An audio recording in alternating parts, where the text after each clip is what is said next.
tu appuies fort, fort. Bonjour, je suis le professeur Elo Janissé Nkoukou. Je suis professeur de droit.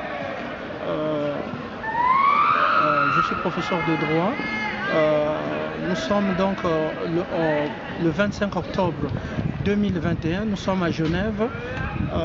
Je voulais juste intervenir rapidement pour le cas polonais. Parce que il y a des juristes qui prétendent connaître tout, mais qui n'ont pas fait le droit européen et ne peuvent pas connaître la situation polonaise. Et j'ai vu même les juristes discuter le droit européen qu'ils ne connaissent pas.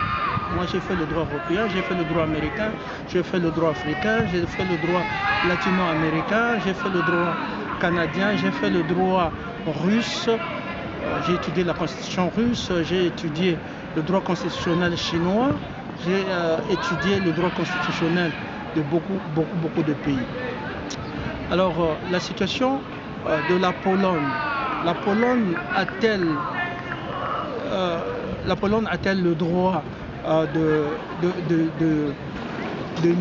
repousser la supériorité de la norme communautaire? Je dis ça dépend. Puisqu'il s'agit de la discussion sur l'indépendance de la justice, alors il n'y a pas indépendance d'un juge. Si ce juge-là n'a pas été choisi par la Constitution, n'a pas été investi par la Constitution, et à l'heure actuelle où on parle des juges impartiaux, ça affecte tout le processus. Au niveau de l'Union européenne, si l'Union européenne n'est pas libre, si l'Union européenne peut être définie comme une organisation de la République, une organisation supranationale, il y a déjà divergence d'appellation, divergence nominale. Alors du coup, c'est très difficile que la Pologne puisse accepter les traités constitutifs auxquels la Pologne avait adhéré. Deuxièmement, lorsqu'un parti conservateur arrive et choisit ses juges, donc il y a un principe de redevabilité politique. Donc le juge qui est investi, c'est grâce à ce parti-là qu'il a été investi, donc il le reçoit. Ce juge-là doit être redevable, mais en même temps, ce juge-là ne peut pas exprimer le principe de redevabilité, puisque le juge a prêté serment sur l'impartialité. Les principes d'impartialité sont des principes coutumiers qu'on ne peut pas enlever justement de la sphère judiciaire. Donc l'impartialité, quand il est investi, vient de des principes constitutionnels. Donc conflit entre les principes constitutionnels de l'impartialité et justement le principe politique de redevabilité, qui est un peu un principe moral, parce qu'on vous a donné un emploi, donc il faut suivre. Mais qu'en est-il lorsque le parti conservateur décide de prendre des vaccins, de tuer tous les Polonais?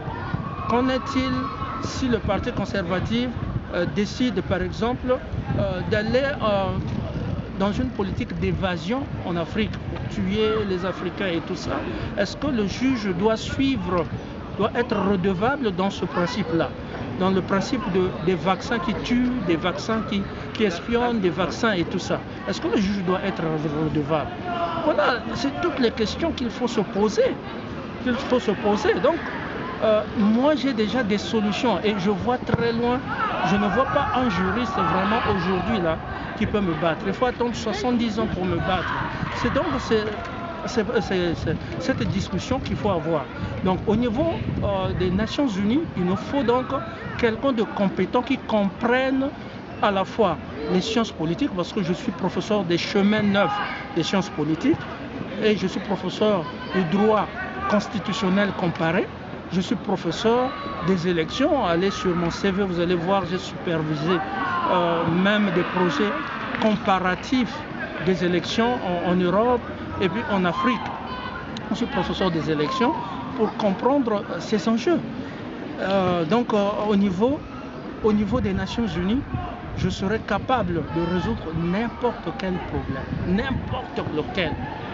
Alors c'est ça qu'il faut faire. J'ai donc les techniques que beaucoup n'ont pas. Donc quand je vois les juristes discuter parfois, ils discutent dans l'air, ils discutent des principes anciens, et tout ça, ça me donne envie vraiment de vomir. Il ne faut pas mentir, les peuples souffrent, les peuples ont besoin d'un leader qui doit apporter des solutions concrètes. Mais porter des solutions, il faut avoir des connaissances. Si vous n'avez pas des connaissances, si vous avez des connaissances mensongères, l'Amérique souffre parce que les leaders qui sont là ont dit aux Américains qu'ils étaient compétents, mais ils ne sont pas compétents. Ils ne peuvent pas résoudre les problèmes de l'Amérique actuelle. Ils ne peuvent pas résoudre le problème de l'inflation dans le domaine économique, le problème des vaccins obligatoires. Ils ne peuvent pas résoudre ces problèmes-là.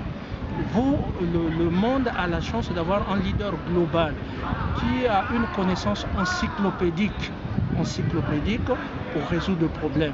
Donc voilà à peu près ce que j'avais à dire. Merci beaucoup. Nous reviendrons sur les débats. Nous ne donnons pas tout. Nous allons progressivement discuter. Pour l'Afrique, j'ai des solutions pour l'Afrique. J'ai vraiment des solutions pour l'Afrique. Nous voulons juste être libres pour conduire ces solutions-là. Et nous allons continuer pour le serveur africain, serveur Internet africain. Celui qui me filme, c'est un étudiant.